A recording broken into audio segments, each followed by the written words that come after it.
জীবনে চলার পথে আমাদের গন্তব্য যদি ঠিক না থাকে তাহলে আমরা খুব সহজেই ক্লান্ত হয়ে পড়ব। যাদের গন্তব্য দুনিয়া, যাদের গন্তব্য বাড়ি গাড়ি, স্ট্যাটাস, প্রতিপত্তি, পলিটিক্যাল পাওয়ার, যাদের গন্তব্য হচ্ছে জাস্ট দুনিয়ার মোহ, তারা খুব সহজেই ক্লান্ত হয়ে পড়বেন। কিন্তু আল্লাহর পথে যারা পথযাত্রী, যাদের গন্তব্য জান্নাত, তারা কখনো ক্লান্ত হয় না। শেষ বয়সে বৃদ্ধ হয়ে গেছে আলেম, বৃদ্ধ হয়ে গেছেন মুহাদ্দিস, মুফাসসির, এখনও দেখবেন যে সিংহের মতো বক্তব্য দিচ্ছে। দেখেন না সূরা কাহফ, এই সূরার মধ্যেই এই ঘটনা, যেখানে এই যে তিনটা প্রশ্নের ঘটনা দেখলেন, মূসা এবং খিদর আলাইহিস সালামের জ্ঞানের এনকাউন্টার দেখলেন। এই তিনটা ক্ষেত্রেই বাহ্যিক চোখে যা দেখা যাচ্ছে রিয়েলিটি, বাস্তবতা সেটা নয়। কথা ঠিক আছে? কথা কি বুঝতে পারছেন? বাহ্যিক চোখ দিয়ে যা দেখা যাচ্ছে রিয়েলিটি, বাস্তবতা সেটা নয়। আপনি দেখবেন নারীরা এগিয়ে যাচ্ছে, মাশাআল্লাহ, একদম ছুটছে দুরন্ত বেগে উন্নতি, অগ্রগতি, প্রোগ্রেসের দিকে। বাস্তবিক অর্থ হচ্ছে এরা ছুটছে জাহান্নামের দিকে। খিদর আলাইহিস সালামের দৃষ্টিভঙ্গিটা অর্জন করেন, দেখবেন আপনি অনেক কিছুই বুঝতে পারছেন যেটা সবাই পারছে না। আপনি জাহেলিয়াতের অন্ধকারে এমন কিছু দেখবেন যেটা সবাই দেখতে পারবে না, এমন কিছু শুনবেন যা সবাই শুনবে না, এমন কিছু উপলব্ধি করবেন যেটা সবাই করবে না। প্রশ্ন হচ্ছে, এটাও কি সম্ভব যে সবাই কিছু দেখবে না, শুনবে না, উপলব্ধি করবে না, কিন্তু আপনি পারবেন? উত্তর জানতে হলে আমাদেরকে আজকের নির্ধারিত টপিকে যেতে হবে। সেই টপিকটা স্টার্ট করছি আমি এখান থেকে। নবী মূসা আলাইহিস সালাম এবং খিদর আলাইহিস সালামের একটা জ্ঞানতাত্ত্বিক, এটাকে আমরা কি বলবো, এনকাউন্টার। মানে এনকাউন্টার মানে কি? হ্যাঁ, আচ্ছা, জ্ঞানতাত্ত্বিক এনকাউন্টার কেন বললাম? নবী মূসা আলাইহিস সালাম একদিন এমনই একটা জনসমাবেশে বা খুতবায় বক্তব্য দিচ্ছিলেন। একজন দাঁড়িয়ে বললেন, হে মূসা আলাইহিস সালাম, আপনি খুব চমৎকার বক্তব্য দিয়েছেন। একটু মনোযোগ দেন আমার দিকে। নবী মূসা আলাইহিস সালামকে তিনি প্রশ্ন করছেন যে আপনার চাইতেও কি কোনো জ্ঞানী মানুষ পৃথিবীতে আছে? নবী মূসা আলাইহিস সালাম বলছেন যে আমার জানা মতে নাই, কারণ আমার কাছেই আল্লাহর ওহী আসছে, আর আল্লাহর ওহী যার কাছে আসবে সেই নিঃসন্দেহে জ্ঞানী মানুষ, তাই নয় কি? আল্লাহর ওহীর চাইতে কি জ্ঞানের কোনো বিকল্প, উচ্চতর কোনো উৎস আছে নাকি? কোরআন এবং সুন্নাহ, এর বাইরে কি জ্ঞানের এর চেয়েও বড় কোনো উৎস আছে নাকি? আছে? কোরআন এবং সুন্নাহ মিলে ইসলাম, আর ইসলাম একটা কমপ্লিট কোড অফ লাইফ, পরিপূর্ণতা আছে এখানে। এটাকে হক বলা হয়, সত্য বলা হয়। আর আল্লাহ পাক সূরা কাহফের 29 নম্বর আয়াতে বলেছেন, ওয়াকুলিল হাক্কু মির রাব্বিকুম, হক বা সত্য সেটাই যেটা তোমার রবের পক্ষ থেকে কি হয়, নাজিল হয়। তাহলে হক বা সত্য কোনটা? আমার সাথে কথা বলেন। সত্য মিথ্যা, ন্যায় অন্যায়, হক বাতিলের চূড়ান্ত মানদণ্ড কোনটা? মানুষের জ্ঞান না আল্লাহর ওহী? কথা কি বুঝতে পারছেন? একটু মনোযোগ দিতে হবে, কারণ আমি গতানুগতিক তো আপনাকে সুর করে কিছু বলতে পারবো না, এটা আমার দ্বারা হয় না, পারি না। আর একটু মনোযোগ রাখতে হবে এই কারণে যে একটা ফেজ মিস করে ফেললে আপনি পরে লিঙ্ক আপ করতে পারবেন না। তো হক মানে সত্য মিথ্যা, ন্যায় অন্যায়, এর চূড়ান্ত মানদণ্ডটা কি? মানুষের মস্তিষ্ক প্রসূত কোনো দর্শন, সায়েন্স, আপনার মানুষের মানব রচিত কোনো বিধান, নাকি মানুষের মন গড়া কোনো ফিলসফি ইত্যাদি? মানে যুক্তি, বিজ্ঞান, দর্শন, ফিলোসফিক্যাল থটস, এগুলোর উপরে সত্য মিথ্যার চূড়ান্ত মানদণ্ডটা কি? উত্তরটা কি? সূরা কাহফের কত নম্বর আয়াতে আছে? 29 নম্বর আয়াত। আল্লাহ পাক বলছেন, ওয়াকুলিল হাক্কু মির রাব্বিকুম, হক, সত্য, ন্যায় অন্যায়ের চূড়ান্ত মানদণ্ড তোমার রবের পক্ষ থেকে কি হয়, নাজিল হয়। তো তাওরাত নাজিল হয়েছিল না রবের পক্ষ থেকে? তাহলে তাওরাত ছিল ওই সময়ের হক, ছিল না হক? আচ্ছা, জাবুর কার পক্ষ থেকে নাজিল হয়েছে? আল্লাহর পক্ষ থেকে। জাবুর ছিল ওই সময়কার হক। জাবুর কার উপর নাজিল হয়েছিল? কার উপর?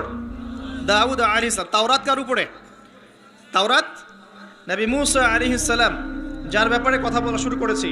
তো মূসা আলাইহিস সালাম বলছেন, আমার কাছে তো আল্লাহর পক্ষ থেকে ওহী আসে, তার মানে তিনিই সবচেয়ে জ্ঞানী মানুষ হবেন, স্বাভাবিক, তাই নয় কি? আচ্ছা, ইনজিল কার উপর নাজিল হয়েছে? নবী ঈসা আলাইহিস সালাম। মারা গেছেন না বেঁচে আছেন? আচ্ছা, আবারও আসবেন পৃথিবীতে। এক শ্রেণীর মানুষ বিশ্বাস করে তিনি মারা গেছেন, আর এক শ্রেণীর মানুষ বিশ্বাস করে তিনি আল্লাহর সন্তান ছিলেন, নাউজুবিল্লাহ। এবং তাদের সংখ্যাও কিন্তু প্রায় 500-700 কোটি। ঠিক আছে? এই যে আমরা বলি যে বেশিরভাগ মানুষ যা বলবে সেটাই সত্য, তাই না? মেজরিটি শুড বি গ্রান্টেড, আমরা একটা কথা বলি না? তো এই যে বেশিরভাগ মানুষ বলছে ঈসা আলাইহিস সালাম আল্লাহর সন্তান, নাউজুবিল্লাহ, এখন আপনি কি বিশ্বাস করবেন? ব্যাস, আর কোনো যুক্তির দরকার আছে? এই তো প্রমাণ হয়ে গেল যে বেশিরভাগ মানুষ যা বলবে তা সবসময় সত্য হয় না। কখন সত্য হয়? যখন সেটা কোরআন এবং সুন্নাহর আল্লাহর বিধানের আলোকে হবে, তখন ইনশাআল্লাহ তাআলা সত্য হবে। যদি বেশিরভাগ মানুষ বলেন আপনারা যে সুদ হারাম, সত্য না মিথ্যা? বেশিরভাগ মানুষ যদি বলেন মদ হারাম, সত্য না মিথ্যা? বেশিরভাগ মানুষ যদি বলেন আপনারা যে পর্দাটা ভালো, আল্লাহর বিধান ফরজিয়াত, সত্য হবে না মিথ্যা হবে? এখন যদি বেশিরভাগ মানুষ বলে মদ হালাল, জেনা হালাল, ফ্রি মিক্সিং হালাল, গার্লফ্রেন্ড বয়ফ্রেন্ড এই প্রেম করাটা হালাল, তারপরে যে পর্নোগ্রাফি হালাল, আপনার এই যে রিবা বা সুদ হালাল, সুদ তো এখন হালালই নয়, বরং সুদ তো এখন ফরজ ওয়াজিব হয়ে গেছে আমাদের উপরে, নাকি? এটা ছাড়া মানুষ চলতে পারে নাকি? এই পুরো সুদভিত্তিক একটা দেশ না, সুদভিত্তিক বিশ্ব কায়েম করেছে একটা মানে কি বলবো, একটা গোত্র, একটা সভ্যতা, সুদভিত্তিক একটা বিশ্ব কায়েম করে ফেলেছে। এখন বিশ্বের কোনো কান্ট্রি সুদমুক্ত হতে পারবে না। বিশ্বের কোনো কান্ট্রি 100% এখন সুদমুক্ত হতে পারবেই না, যদি সে ওয়ার্ল্ড ব্যাংকের দ্বারস্থ হয় আর IMF-এর দ্বারস্থ হয়। যদি কেউ ওয়ার্ল্ড ব্যাংক IMF-এর দ্বারস্থ হয়, সে সুদমুক্ত থাকতেই পারবে না। শ্রীলঙ্কা দেউলিয়া হয়ে গেল কেন? কেন? One of the most important কারণ হচ্ছে রিবা। আমরা তো বলছি এখানে করাপশন ইত্যাদি, ওই মেগা প্রজেক্ট হাবিজাবি, এগুলো পরে। এর চেয়ে বড় কারণ হচ্ছে রিবা বা সুদ। এটা মানুষের রক্ত এবং শ্রম আর যে অর্থ সম্পদকে চুষে নিয়ে ফেলবে একেবারে। এ কারণে দেখবেন বিশ্বের একটা অংশ রিবার মধ্য দিয়ে অনেক ধনী হয়েছে, আর বাকি অংশগুলো কিন্তু আস্তে আস্তে পভার্টি এবং ডেস্টিটিউশনের মধ্যে গিয়েছে। রক্ত চুষে খাওয়া, এটা হলো গরিবের রক্ত সাক করা, চুষে খাওয়া। এ কারণেই হয়তোবা নবী সাল্লাল্লাহু আলাইহি ওয়াসাল্লাম যখন মেরাজের রাতে গিয়েছেন আল্লাহ পাকের সাথে সাক্ষাৎ করতে, তখন তাকে অনেক আযাব দেখানো হয়েছে না? এই আযাবগুলোর মধ্যে একটা আযাব তিনি দেখেছেন, কিছু মানুষকে রক্তের নদীতে ফেলে মাথা ফাটিয়ে দেওয়া হচ্ছে। কিসের নদী? রক্তের নদী, মাথা ফাটিয়ে দেওয়া হচ্ছে। মাথা যখন বিক্ষিপ্ত হয়ে যায়, পাথর দূরে চলে যায়, আবার পাথর ফেরেশতা নিয়ে আসতে গিয়ে মাথা আবার জোড়া লেগে যায়। রক্তের নদীতে সাঁতার কাটছে। নবী জিজ্ঞাসা করলেন সাল্লাল্লাহু আলাইহি ওয়াসাল্লাম, এরা কারা? অপরাধ কি ছিল? জিবরাইল আলাইহিস সালাম বলছেন, এরা হচ্ছে আপনার উম্মতের ওইসব ব্যক্তি যারা সুদখোর ছিল। রক্তের নদী কেন? কারণ মানুষের রক্ত চুষে এটা বড়লোক হয়েছে। আসুন, তো আমি একটা পয়েন্ট থেকে কথা বলা শুরু করেছি যে সত্য মিথ্যা ন্যায় অন্যায়ের চূড়ান্ত মানদণ্ড কি হবে? মানুষের জ্ঞান, সায়েন্স এবং যুক্তি, না আল্লাহর ওহী? কোনটা? হ্যাঁ, যদি মানুষের জ্ঞান, বিজ্ঞান এবং যুক্তি আল্লাহর ওহীর অনুকূলে হয়, সেটা অবশ্যই গ্রহণযোগ্য, তাই নয় কি? অবশ্যই গ্রহণযোগ্য। আর যদি মানুষের জ্ঞান, বিজ্ঞান এবং যুক্তি দর্শনগুলো কোরআন সুন্নাহ বা আল্লাহর ওহীর বিপরীতে চলে যায়, তখন কি আপনি সেটা গ্রহণ করবেন? গ্রহণ করবেন? আচ্ছা, মেজরিটি কখন গ্রান্টেড হবে? যখন সেটা কোরআন সুন্নাহর অনুকূলে হবে ইনশাআল্লাহ। প্রতিকূলে গেলে কি নেবেন?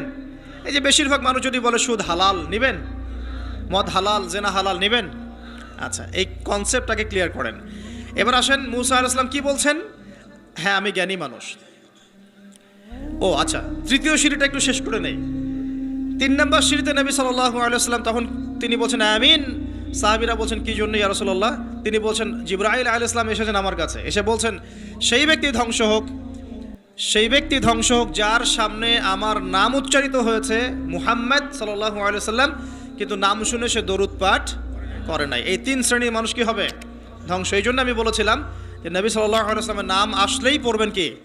সাল্লাল্লাহু আলাইহি ওয়াসাল্লাম। 10টা নেকি হবে, আল্লাহ 10 বার রহম করবেন, 10টা গুনাহ মাফ হবে ইনশাআল্লাহ। আপনি ধ্বংসপ্রাপ্তদের অন্তর্ভুক্ত হবেন না, আল্লাহর নবীর অভিশাপ আপনার উপরে থাকবে না ইনশাআল্লাহ তাআলা।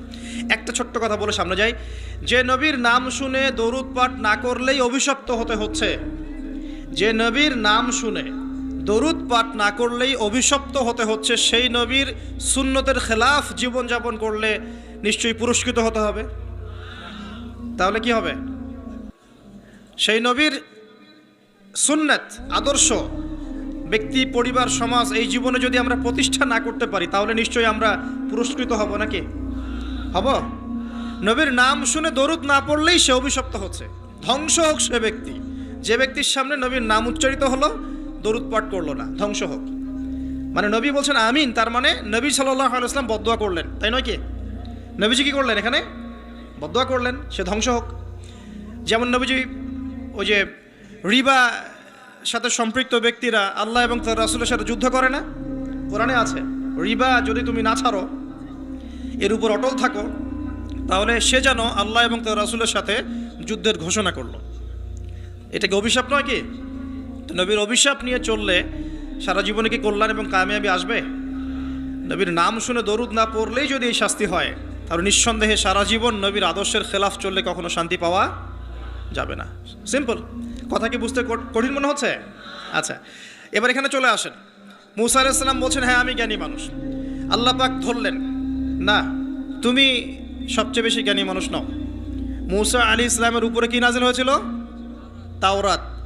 আল্লাহ পাক তার সাথে কথা বলেন নাই? বলেছিলেন? তুর পাহাড়ে তিনি আগুন দেখেছিলেন, আল্লাহ পাক কথা বলেছিলেন না? কালিমুল্লাহ বলা হয়। মূসা আলাইহিস সালামকে বিশাল একটা গোত্রের দায়িত্ব দেওয়া হয়েছিল, বনু ইসরাইল।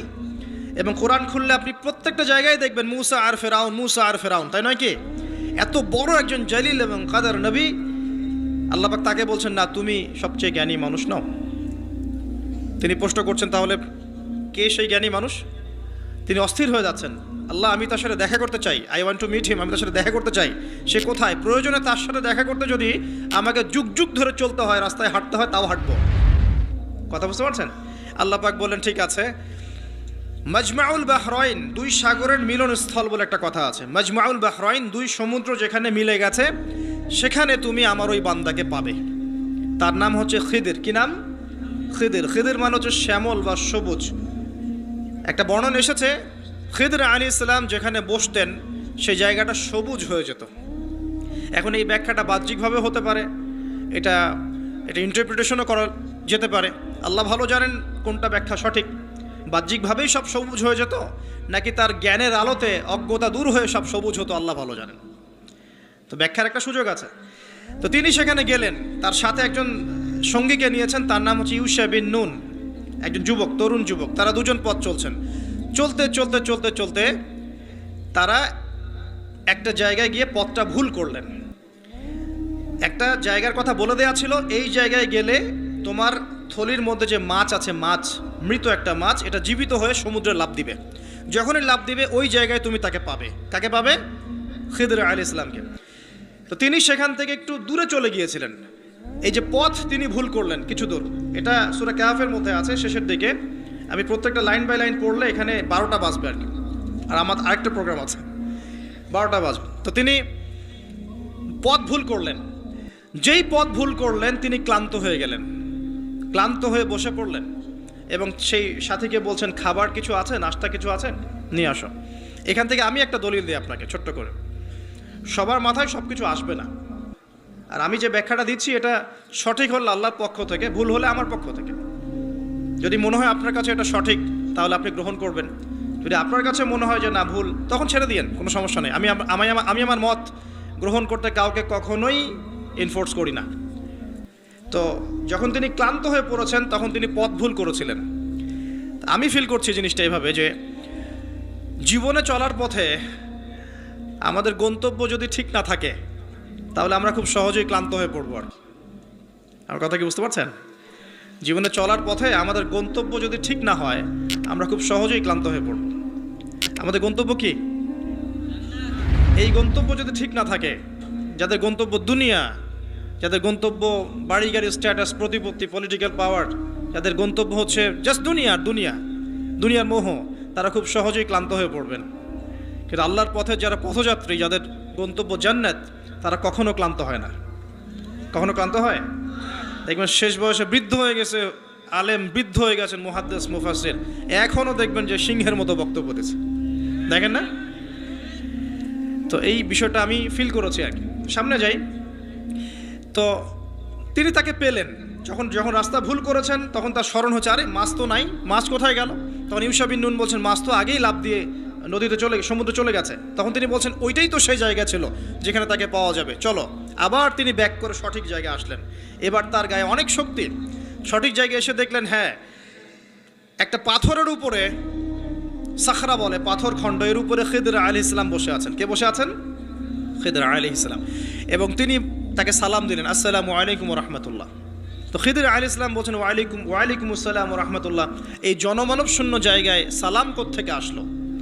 তখন মূসা আলাইহিস সালাম বলছেন যে আমি মূসা। আমি কে? মূসা। খিদির আলাইহিস সালাম বলছেন তুমি কি বনু ইসরাঈলের মূসা? তুমি কি বনু ইসরাঈলের মূসা? তার মানে খিদির আলাইহিস সালাম বনু ইসরাঈলের কেউ নন। কথা কি বোঝা যায়? যদি তিনি বনু ইসরাঈলের কেউ হতেন তাহলে বলতেন না তুমি কি বনু ইসরাঈলের মূসা।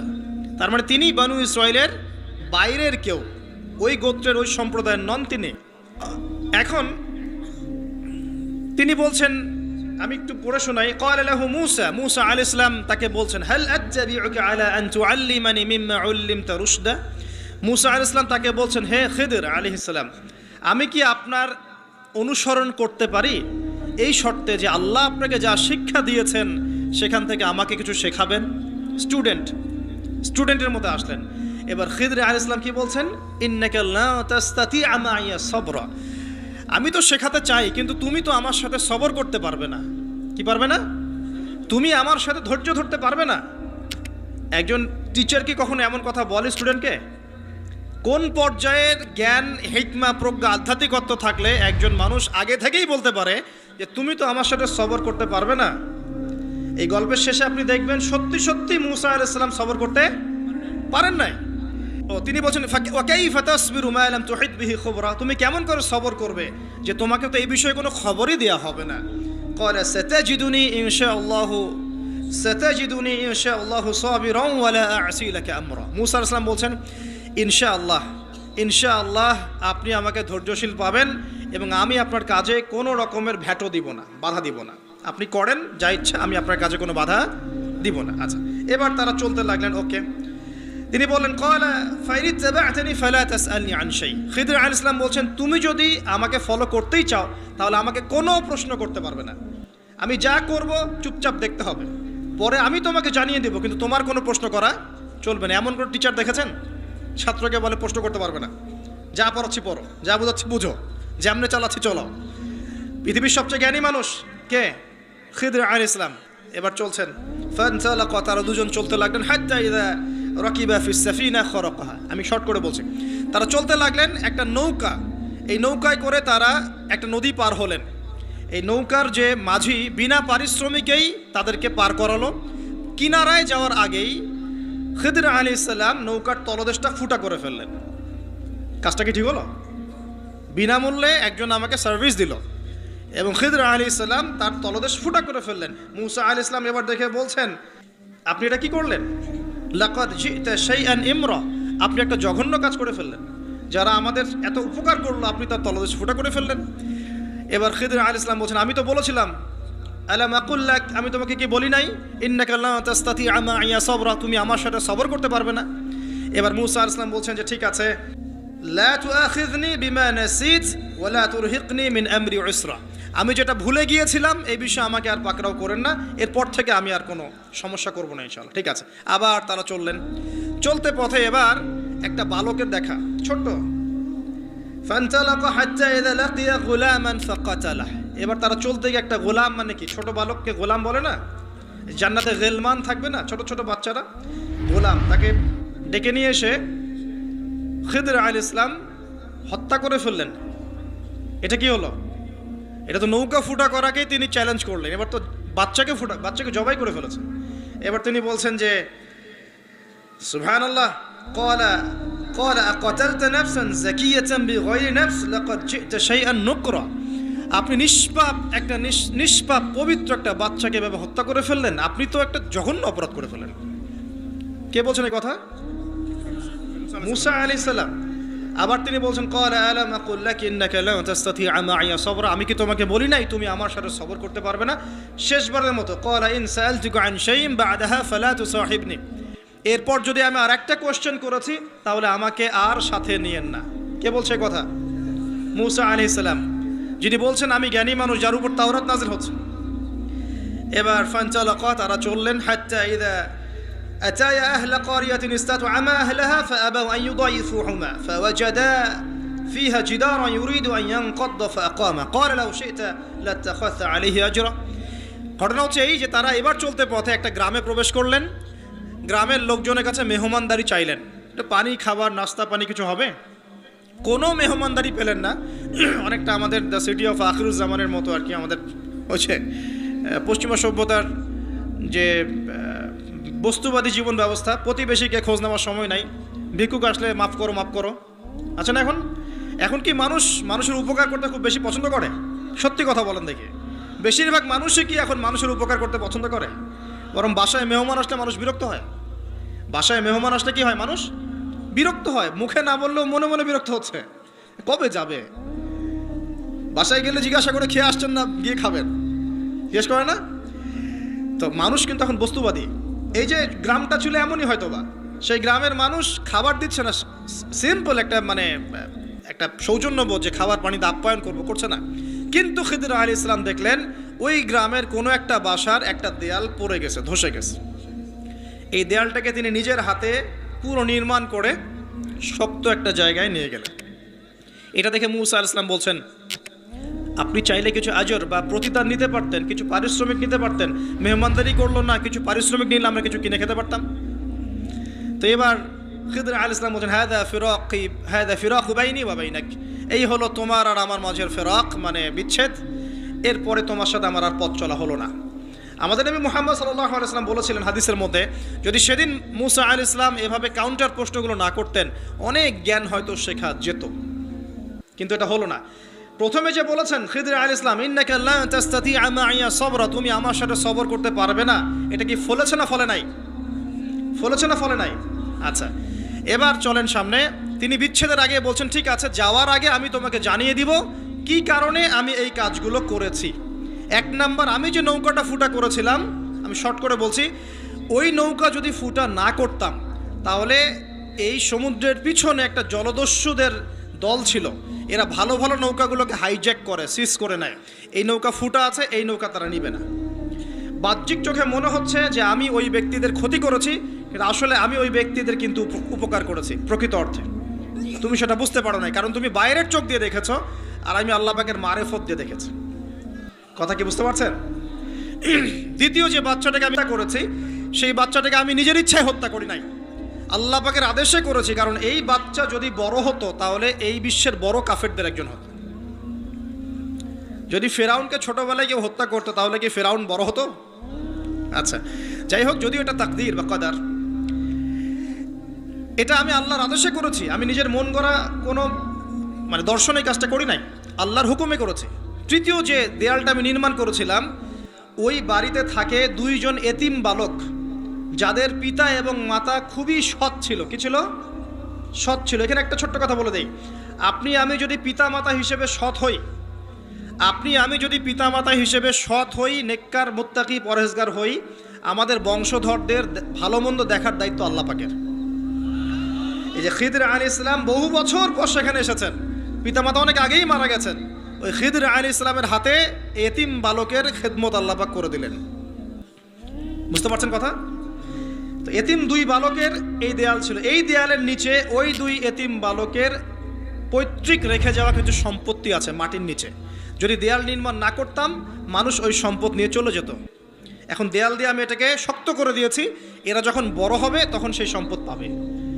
তো বাহ্যিকভাবে তোমার কাছে মনে হয়েছে আমি বিনা পারিশ্রমিকে অহেতুক একটা কাজ করছি, কিন্তু সত্যিকার অর্থে আল্লাহর হুকুমে আমি সেটা দেখেছি যা তুমি দেখতে পারো নাই, আমি সেটা বুঝেছি যা তুমি বুঝতে পারো নাই। এরপরে তাদের বিচ্ছেদ হয়ে যায়। আমি আপনাকে একটু দেখাই যে এখানে দেখুন, তিনটা ক্ষেত্রেই মুসা আলাইহিস সালাম বাহ্যিকতাকে প্রাধান্য দিয়েছেন, কিন্তু খিদির আলাইহিস সালাম ইন্টারনাল আইজ বা আমরা যেটাকে বলি ইন্টারনাল অবজারভেশন, এটাকে প্রাধান্য দিয়েছেন। আপনি আর আমি যদি খিদির আলাইহিস সালামের মতো মুত্তাকি, পরহেজগার, জ্ঞানী, নিরহংকারী এবং বিনয়ী হতে পারি, কোরআন এবং সুন্নাহর মানদণ্ড চর্চা করে, ইখলাস ঠিক রেখে, নিয়াত ঠিক রেখে, শুধুমাত্র আল্লাহ পাকের সন্তুষ্টির জন্যে আল্লাহর পথে দাওয়াতের কাজ, মেহনতের কাজ, দিনের প্রচার প্রসারের কাজ করতে পারি, ইনশাআল্লাহ তাআলা আপনার যদি হৃদয়টা কলবুন সালিম হয়, কলবের মধ্যে নূর থাকে, আল্লাহর মারিফত থাকে, ইনশাআল্লাহ আপনি এমন কিছু দেখবেন যা সবাই দেখবে না, আপনি এমন কিছু শুনবেন সবাই শুনবে না, আপনি এমন কিছু উপলব্ধি করবেন যা সবাই করতে পারছে না। এখানে তিনটা ক্ষেত্রেই খিদির আলাইহিস সালাম এমন কিছু দেখেছেন, বুঝেছেন যা মূসা আলাইহিস সালাম পারেন নাই। পৃথিবীর সবচেয়ে জ্ঞানী মানুষের এক্সাম্পল আপনাকে দিচ্ছি এখন। এই তিনটা ঘটনা আপনি কি বুঝলেন? বাহ্যিকতা আর রিয়েলিটি, মানে যেটা দেখা যাচ্ছে বাহ্যিক চোখ দিয়ে, আর রিয়েলিটি বাস্তবতা এক জিনিস না। সূরা কাহফ, এই সূরার মধ্যেই এই ঘটনা, যেখানে এই যে তিনটা প্রশ্নের ঘটনা দেখলেন, মূসা এবং খিদর আলাইহিস সালামের জ্ঞানের এনকাউন্টার দেখলেন। এই তিনটা ক্ষেত্রেই বাহ্যিক চোখে যা দেখা যাচ্ছে রিয়েলিটি বাস্তবতা সেটা নয়। কথা ঠিক আছে? কথা কি বুঝতে পারছেন? বাহ্যিক চোখ দিয়ে যা দেখা যাচ্ছে রিয়েলিটি বাস্তবতা সেটা নয়। রিয়েলিটি বাস্তবতার সাথে এদের কোনো সম্পর্ক নাই। এর যুগে আপনি দেখবেন ইকোনমিক প্রোগ্রেস প্রোগ্রেস প্রোগ্রেস, ভিতরে সুদ দিয়ে মানুষকে ধসিয়ে দেওয়া হবে, হচ্ছে না? এখন দেখবেন হাইলি কনস্ট্রাক্টেড বিল্ডিংস, উঁচু উঁচু বিল্ডিংসের একদম প্রতিযোগিতা, কি প্রোগ্রেস! কিন্তু এখানে দেখবেন করাপশন, দুর্নীতি, মানুষের আত্মসাৎ, সম্পদ আত্মসাৎ, এবং নগ্ন পদে রাখাল শ্রেণীর মানুষরা উঁচু উঁচু বিল্ডিং নির্মাণ করছে সুদ দিয়ে এবং দুর্নীতির মাধ্যমে। এটাও কিয়ামতের একটা আলামত। এখানে আপনি দেখবেন নারীরা এগিয়ে যাচ্ছে, মাশাআল্লাহ, একদম ছুটছে দুরন্ত বেগে উন্নতি, অগ্রগতি, প্রোগ্রেসের দিকে। বাস্তবিক অর্থ হচ্ছে এরা ছুটছে জাহান্নামের দিকে। দেখবেন ফেমিনিস্ট রেভলিউশন দিয়ে একদম মেয়েদের অধিকার আদায় করে একদম মুখের ফেনা তুলে ফেলেছে। বাস্তবতা হচ্ছে একটা মেয়ের রাস্তাঘাটে ধর্ষণ হচ্ছে, ইজ্জতের কোনো গ্যারান্টি নাই। এবং এই কারণেই এই বর্তমান বিশ্বের বাস্তবতা আর বাহ্যিকতার মধ্যে আদতে কোনো মিল নাই। যা দেখছেন মিথ্যা, যা দেখছেন সব সত্য নয়, বেশিরভাগই মিথ্যা। দেখছেন নারীর অধিকার আন্দোলন, প্রোগ্রেস, আসলে নারীর সম্মানের কোনো এখানে কোনো গ্যারান্টি নাই। নারীকে পণ্য বানিয়ে ফেলা হচ্ছে, পণ্য। তার দেহের প্রদর্শনী দিয়ে কোটি কোটি টাকার ডলারের ব্যবসা করা হচ্ছে। আপনি দেখছেন যে অর্থনীতি খুব এগিয়ে যাচ্ছে, দেখবেন এই যে কাগজের টাকা তো যাবেই, পুরো ওয়ার্ল্ডের ব্যাংকিং সিস্টেমটাই হুমকির মুখে ইনশাআল্লাহ তাআলা। বলবে ভবিষ্যৎবাণী করছে গণক বক্তা, তুমি তো খিদির নাও, তুমি সেটা দেখবা কেমন করে? তুমি তো খিদির নাও, তুমি সেটা শুনবা কিভাবে? তোমার সেই শোনা বোঝার এখনো দক্ষতা, মারেফত অর্জিত হয় নাই। এই কারণেই তুমি মুআজ বিন জাবাল রাদিয়াল্লাহু আনহুর মাকবারার সামনে দাঁড়ালেও কোনো ঘ্রাণ পাবা না, হামজা রাদিয়াল্লাহু আনহুর মাকবারার সামনে দাঁড়ালেও কোনো ঘ্রাণ পাবা না তুমি, বিকজ তোমার ভিতরটা ইন্টারনালি করাপ্টেড। আগে নিজের হৃদয়টাকে, নফসটাকে পবিত্র করো। আল্লাহ পাক সবাইকে সব কিছু দেন না। ওই প্রশ্নে পরে যাই, এখানে শেষ করি। এই জায়গায় রিয়েলিটি আপনি দেখেন, মনে হচ্ছে সারা ওয়ার্ল্ড খুব সুন্দর এগিয়ে যাচ্ছে, পারা তৈরি হচ্ছে, হ্যাঁ, মানে আমাদের অস্ত্রশস্ত্র বাড়ছে, অথচ একটা নিউক্লিয়ার যুদ্ধ সারা ওয়ার্ল্ডকে ধ্বংস করে ফেলে দেবে। বাহ্যিকভাবে মনে হচ্ছে খুব এগিয়ে যাচ্ছে, কিন্তু ডেঞ্জারাস একটা জায়গায় ওয়ার্ল্ড দাঁড়িয়ে আছে। যে কোনো জায়গাতেই দেখবেন আপনি থার্ড ওয়ার্ল্ড ওয়ার শুরু হয়ে যেতে পারে। মানুষের অধিকারের নামে মানুষের অধিকার হরণ করা হচ্ছে, অধিকার প্রতিষ্ঠার নামে অধিকার হরণ করা হচ্ছে, নারী অধিকার প্রতিষ্ঠার নামে ওদেরকে পণ্য বানানো হয়েছে, ইকোনমিক প্রোগ্রেসের নামে সুদ খাওয়ানো হয়েছে। আপনার উম্মার স্বার্থে কাজ করব, এইসব স্লোগান দিয়ে মুসলিম উম্মার মধ্যে বিভক্তি সৃষ্টি করে ফেলা হয়েছে। করা হয় নাই? হয়েছে। ন্যায় বিচার প্রতিষ্ঠার নামে ওই যে পশ্চিমারা সারা বিশ্বে ডেমোক্রেসি প্রতিষ্ঠা করতে চায়, ন্যায় বিচার মানবাধিকার প্রতিষ্ঠার নামে সারা বিশ্বে লক্ষ লক্ষ মানুষকে হত্যা করা হয়েছে। হয় নাই? সব মানবাধিকার প্রতিষ্ঠার নামে লক্ষ লক্ষ মুসলিমকে হত্যা করা হয়েছে। যা দেখছেন বাইরে রিয়েলিটি এক জিনিস নয়। প্রতিটা ক্ষেত্রে দেখছেন পরিবার খুব সুখের জায়গা, পরিবার এখন ভাঙছে। দেখছেন খুব ভালোবাসা বাইরে, এগুলো জেনা হচ্ছে, জেনা। বাইরে খুব ভালোবাসা সম্পর্ক, এটা জেনা। দেখছেন আপনি যে গ্লোবাল অ্যাফেয়ার্সে মুসলিমদের কিছু আইওয়াস শোডাউন দেখছেন, আদতে দেখবেন বড় বড় যে জিনিসগুলো, সেক্টরগুলো, সবগুলো ওরা কন্ট্রোল করছে, আমরা নিয়ন্ত্রিত হচ্ছে। আপনার কাছে মনে হচ্ছে আপনি টেকনোলজি ইউজ করে খুব এগিয়ে যাচ্ছেন, বেশিরভাগ টেকনোলজি ওরা কন্ট্রোল করছে। আপনার প্রাইভেট লাইফে কী করেন সেটাও তারা জানে। তো আমি একটা বিষয়ে ফোকাস করতে যাচ্ছি, মুসা এবং খিদর আলাইহিস সালামের এই যে জ্ঞানের এনকাউন্টার, এখান থেকে আপনাকে একটা শিক্ষা নিতে হবে। সেটা হলো ফিতনাময় যুগে, ফিতনাময় বিশ্বে বাহিরে যা দেখা যায় আর বাস্তবতার মধ্যে আকাশ পাতাল পার্থক্য থাকতে পারে। এই বিষয়টা প্রত্যেকটা সেক্টর ঘেটে ঘেটে আপনি খেয়াল করেন, আপনি বুঝতে পারবেন। ইভেন আমাদের মুসলিমদের মধ্যেও দেখবেন মানুষকে ভালো কিছু দেওয়ার নাম করে মানুষকে বড় বড় ওলামায়ে কেরাম থেকে সরিয়ে দেওয়া হয় নাই? মানুষকে আলেম ওলামার সোহবত থেকে সরিয়ে দেওয়া হচ্ছে না? একা একা তুমি দিন পালন করো, বুখারি মুসলিম পড়ো, মুফতি হয়ে যাও, হচ্ছে না? এগুলো হচ্ছে, মানে বাহ্যিকতা যা দেখছেন রিয়েলিটির মধ্যে অনেক পার্থক্য। অনেক সমস্যা। কিছু মানুষ বলছে লা ইলাহা ইল্লাল্লাহ বললেই জান্নাতে চলে যাওয়া যাবে, আমলের কোনো দরকার নাই। কিছু মানুষ বলছে তাকদির বলতে কিছুই নাই। আবার কিছু মানুষ বের হয়েছে বলছে যে কোরআন মানলেই হবে, হাদিস মানার দরকার নাই। তো বাহ্যিকতা, ধর্মের মধ্যেও দেখবেন বাহ্যিকতা যা দেখছেন রিয়েলিটি এমন নয়। তো শেষ জামানার এই ফিতনাময় যুগটা এমন হবে যে বাহ্যিকতা আর বাস্তবতার মধ্যে আকাশ পাতাল পার্থক্য দেখতে পারবেন। এটাই সেই যুগ যখন নবী সাল্লাল্লাহু আলাইহি ওয়াসাল্লাম বলছেন শেষ জামানায় সত্যবাদী মানুষদেরকে বলা হবে মিথ্যাবাদী, আর মিথ্যাবাদী সবগুলোকে বলা হবে সত্যবাদী।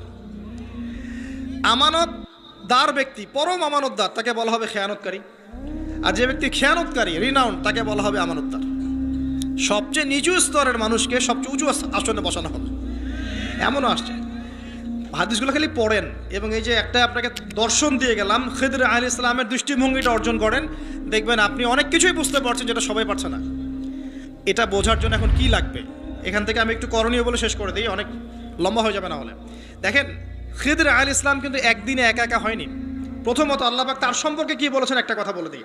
আল্লাহ পাক বলছেন যে তিনি আল্লাহর একজন বান্দা ছিলেন, ফাওয়াজাদা আবদান, তিনি আল্লাহর একজন বান্দা ছিলেন, মিন ইবাদিনা, আল্লাহর বহু বান্দাদের মধ্যে তিনি একজন আল্লাহর বান্দা ছিলেন। কে?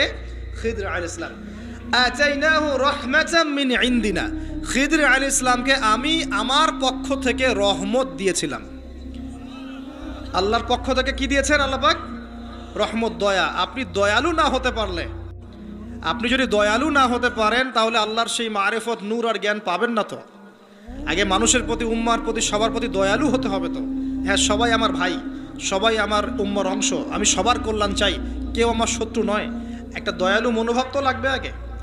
নিজে আগে মনে করেন আমি হকের ডিলার, জান্নাতের ডিলার, তোমাদের লিজ লাগলে আসো নিয়ে যাও, তাহলে তো সমস্যা। মনের মধ্যে যদি হিংসার, বিদ্বেষ, পরশ্রীকাতরতার, অহংকারের এইসব বিষ বাষ্প পুষে রাখেন, তাহলে খিদির হবেন কিভাবে? নূর পাবেন কিভাবে? মারিফত অর্জন করবেন কিভাবে? আর হক বাতিল চিনবেনই বা কিভাবে? নিজে চিনবেন না, মানুষকে চেনাবেন কিভাবে? এই কারণে দেখবেন যে ওয়ার্ল্ড অ্যাফেয়ার্স নিয়ে কোনো কথা বললে বলে ভবিষ্যৎবাণী হচ্ছে, অথচ এটা বাস্তব বর্তমান, সেটা খেয়াল নাই। যেটা বাস্তব বর্তমান সেটাকে ভবিষ্যৎ মনে করছে। পুরো ওয়ার্ল্ডের ইকোনমিক সিস্টেম একটা ভয়ঙ্কর হুমকির মুখে আছে। বড় বড় যারা ইকোনমিক্সট এবং যারা মিলিটারি অ্যাফেয়ার্স নিয়ে পড়াশোনা করেন, তারা বলছেন যে এই বিষয়গুলো ওয়ার্ল্ডের সামনে দাঁড়িয়ে আছে। আর পড়াশোনা করে কোরআন সুন্নাহর জ্ঞানের সাথে এই যুগোপযোগী জ্ঞানগুলোকে একত্রিত করে যখন আমরা এগুলোর সলিউশন দেওয়ার চেষ্টা করছি, বলছে গণক, বলছে ভবিষ্যৎ বক্তা, বলছে অমুক তমুক।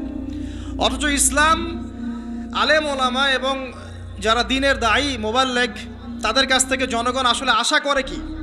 আপনারা কি আমাদের কাছে শুধু এটাই আশা করেন ওয়াজ মাহফিলের এখানে বসবো, সুবহানাল্লাহ বলা শেখাবো, আলহামদুলিল্লাহ পড়লে কত নাকি হয় এটাই শেখাবো, হ্যাঁ মাসলা মাসাইলগুলো শেখাবে, এতটুকুই যথেষ্ট? হাত বাঁধবেন কোথায়, রফুল ইয়াদেন করবেন কি করবেন না, আমিন জোরে নাচতে, এগুলো নিয়েই কথা বলবো খালি? আমরা কি খালি এই আধ্যাত্মিকত্বের বিষয়গুলোই, ইবাদত বন্দিগির জীবনের কথাগুলোই বলবো? ইসলামে কি ইকোনমিক কোনো সেকশন নাই? ইসলামে কি পলিটিক্স নাই? ইসলামে কি জিও পলিটিক্স নাই? ইসলামে কি অন্য অন্য ফিলোসফিক্যাল থটসগুলো নাই? তাহলে যুগ এবং জিজ্ঞাসার সমাধান আপনারা আমাদের কাছে আশা করেন কি করেন না? যুগ এবং জিজ্ঞাসার যে সমাধান, এটা তো আপনার আলেম ওলামার কাছে আশা করবেন, তাই নয় কি? না কার কাছে আশা করবেন? কে দিবে আপনাকে সমাধান? এখন এই সমাধান দেওয়ার জন্য যোগ্যতা কি লাগবে? আপনাকে খিদির হতে হবে, খিদর আলাইহিস সালামের মতো দূরদর্শিতা সম্পন্ন হতে হবে। কিভাবে হবেন? ওই যে আল্লাহ পাক বলছেন আমি তাকে রহমত বা দয়া দিয়েছি। আগে দয়ালু হতে শেখেন, আগে মনের হিংসা দূর করেন, মনটা পবিত্র করেন। আগে পবিত্র হচ্ছে না, টেনশনের কিছু নাই। আল্লাহওয়ালা কোনো মানুষের কাছে আসেন, এসে পড়ে থাকেন, পবিত্র হয়ে যাবেন ইনশাআল্লাহ। আল্লাহওয়ালা যে মানুষরা আছেন, আল্লাহর মারিফতওয়ালা মানুষরা, তাদের কাছে সোহবতে গিয়ে পড়ে থাকেন 5 দিন 7 দিন 1 মাস 40 দিন, ইনশাআল্লাহ দেখবেন আপনি অনেক কিছুই শিখবেন। সব কিছু বইপত্র পড়ে শেখা যায় না, সব কিছু বইপত্র পড়ে আর এই সার্টিফিকেটস অর্জন করে সব শেখা যায় না। কেন শেখা যায় না? আল্লাহ পাক বলছেন আতাইনাহু রাহমাতাম মিন ইনদিনা ওয়া আল্লামনাহু মিন লাদুন্না ইলমা। এই হচ্ছে পয়েন্ট। আল্লাহ বলছেন আমি খিদিরকে আমার পক্ষ থেকে জ্ঞান শিখিয়েছি। কার পক্ষ থেকে? আমি আবার বলছি ওয়া আল্লামনাহু মিন লাদুন্না ইলমা, আমি খিদির আলাইহিস সালামকে আমার পক্ষ থেকে জ্ঞান শিখিয়েছি। আল্লাহর পক্ষ থেকে তার কাছে জ্ঞান ছিল। খিদর আলাইহিস সালাম কয়টা ডিগ্রি অর্জন করেছেন? কয়টা সার্টিফিকেট? কোন কোন স্কুল কলেজ ইউনিভার্সিটি? তিনি কি হার্ভার্ডে পড়েছিলেন? এর কি কেমব্রিজে পড়েছেন, আমাদের প্রাচ্যের অক্সফোর্ডে পড়েছেন? তো এখানে পড়েও খিদির হতে পারছি না কেন? তাহলে সমস্যা কোথায়? তার মানে জ্ঞান শুধুমাত্র প্রোটেস্ট্যান্ট ভার্সনে সার্টিফিকেটস অর্জন করা নয়, আর বইপত্রের খালি লেটার্সগুলোকে মুখস্থ করাই নয়, এগুলোই জ্ঞান নয়। যতক্ষণ পর্যন্ত এগুলোর আমল না আসবে এবং আল্লাহওয়ালা মানুষের সোহবতে না থাকবে, আত্মশুদ্ধি অর্জন না হবে, কলব পরিষ্কার না হবে, ততক্ষণ পর্যন্ত আল্লাহর মারিফত পাবে না। আমি কি কথা বোঝাতে পারছি?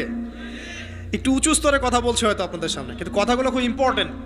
আপনারা পরে বুঝবেন, রেকর্ডিং হচ্ছে, পরে বারবার শুনেন। শুধুমাত্র প্রোটেস্ট্যান্ট ভার্সনে এগুলো মুখস্থ করার মধ্যে জ্ঞান সীমাবদ্ধ নয়। এটা আপনি পড়লেন, বই সার্টিফিকেটস অর্জন করলেন। আপনি ডক্টর হতে চান, আমার পাশে একজন ডক্টর বসে আছেন। এখন যদি আমি বলি যে আপনি ডক্টর হতে চান অর্থোপেডিক্সের বইগুলো আপনাকে দিয়ে দিলাম, বাসায় গিয়ে পড়েন, ডক্টর হয়ে যান, হবে? পারবে কি কেউ করতে? তাকে মেডিকেল কলেজে ভর্তি হতে হবে, ক্লাস করতে হবে, তার চেয়ে বড় বড় ডক্টরদের সোহবতে থেকে জ্ঞান শিখতে হবে, প্র্যাকটিক্যাল করতে হবে, কত কাজ। এই কাজগুলো আমরা দিনের ক্ষেত্রে করতে চাই না। আমি একটা বিষয়ের দিকে ফোকাস করছি, খিদির না হতে পারলে সে জামানায় টেকা যাবে না। কারণ এই জামানা রিয়েলিটি আর বাস্তবতার মধ্যে কোনো মিল নাই। দূরদর্শিতা লাগবে, চিন্তা হলে নূর লাগবে। ওই যে বললাম, নূর আপনাকে অন্ধকার জাহিলিয়াতে আলোর পথ দেখাবে, অন্ধকার থেকে আলোর পথ দেখাবে ইনশাআল্লাহ। তো প্রথমে লাগবে জ্ঞান, দয়া, একটা কলবুন সালিম, প্রশান্ত হৃদয়, আল্লাহ পাকের মারেফত এবং আল্লাহর নূর অর্জন হবে কিভাবে? প্রথমে আপনি জ্ঞান অর্জন করে আমল করবেন, এরপর আল্লাহওয়ালা মানুষের কাছে থাকবেন, তাদের সাথে সম্পর্ক রাখবেন, আলেম ওলামা থেকে ডিটাচড হয়ে থাকবেন না, কখনো না। তাদের সোহবতে গিয়ে পড়ে থাকবেন। সপ্তাহে 5 দিন কাজ করছেন, 2 দিন তো ফ্রি আছেন, 2 দিনের মধ্যে 1 দিন সময় দিবেন। পারা যাবে না? বহু ওলামায়ে কেরাম বাংলার আনাচে কানাচে কাজ করছেন, অফলাইনেই, অনলাইনে তাদেরকে পাবেন না আপনি। এমনও আল্লাহওয়ালা মারেফতওয়ালা মানুষ আছে বাংলাদেশের মাটিতে, যাদেরকে আপনি অনলাইনে একটা ছবিও খুঁজে পাবেন না, আছে। আমরা বাধ্য হয়ে প্রকাশ হয়ে গেছি, এখন তো ছবি মূর্তি এটা আমরা তো অ্যাভয়েড করতে পারছি না। আর আমি বারবার নিষেধ করার পরেও এই কাজগুলো আপনারা করছেন, এটাকে আমি আসলে খুব একটা সাপোর্ট করি না, কিন্তু বাধ্য হয়ে যাচ্ছে অনেক সময়। আল্লাহ পাক মাফ করে দেখ, দোয়া করি। চেষ্টা করছি যে এগুলো থেকে বের হওয়ার, কীভাবে বের হওয়া যায়। তো শুধুমাত্র নিজে নিজে জ্ঞান অর্জন নয়, আমল দরকার, সোহবত দরকার। আর কি দরকার বললাম? কলবুন সালিম, প্রশান্ত একটা হৃদয় দরকার, আল্লাহ নূর দরকার, মারিফত। এরপরে দেখবেন আপনি এমন কিছু দেখছেন, শুনছেন, বুঝতে পারছেন যেটা সবাই পারবে না। এখানে দেখেন 3টা ক্ষেত্রেই খিদির আলাইহিস সালাম কি সঠিক না ভুল? সঠিক না ভুল? আচ্ছা, এখন তার কাজগুলোকে মূসা আলাইহিস সালামের কাছে কি মনে হচ্ছিল? সঠিক না ভুল? ভুল। এই জামানাটা সেই জামানা যে জামানায় আপনি দেখবেন সত্য মিথ্যার মানদণ্ড উল্টে গেছে।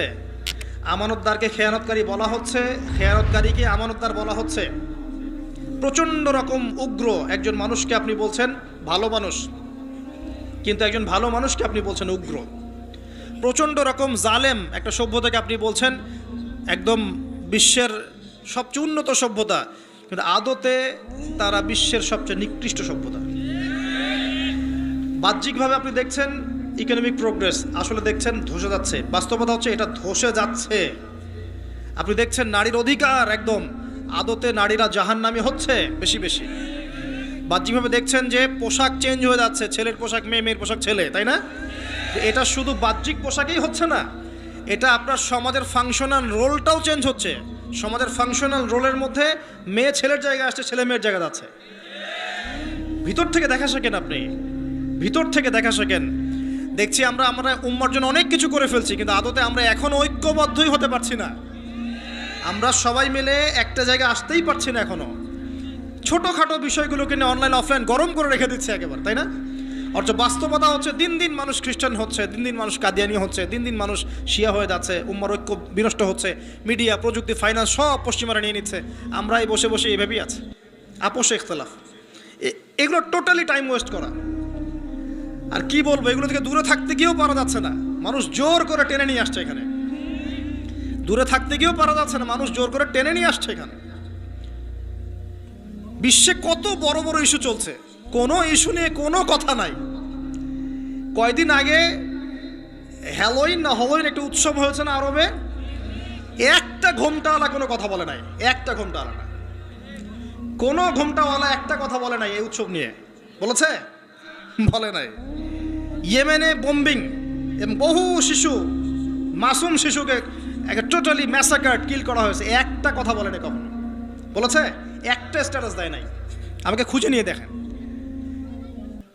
পেট্রোল এবং ডলার, এই মনিটারি সিস্টেম চলেছে, এর ফলশ্রুতিতে ডলার হয়েছে সারা ওয়ার্ল্ডের রুলিং কারেন্সি। একটা অন্যায়ের প্রতিবাদ করা হয়নি।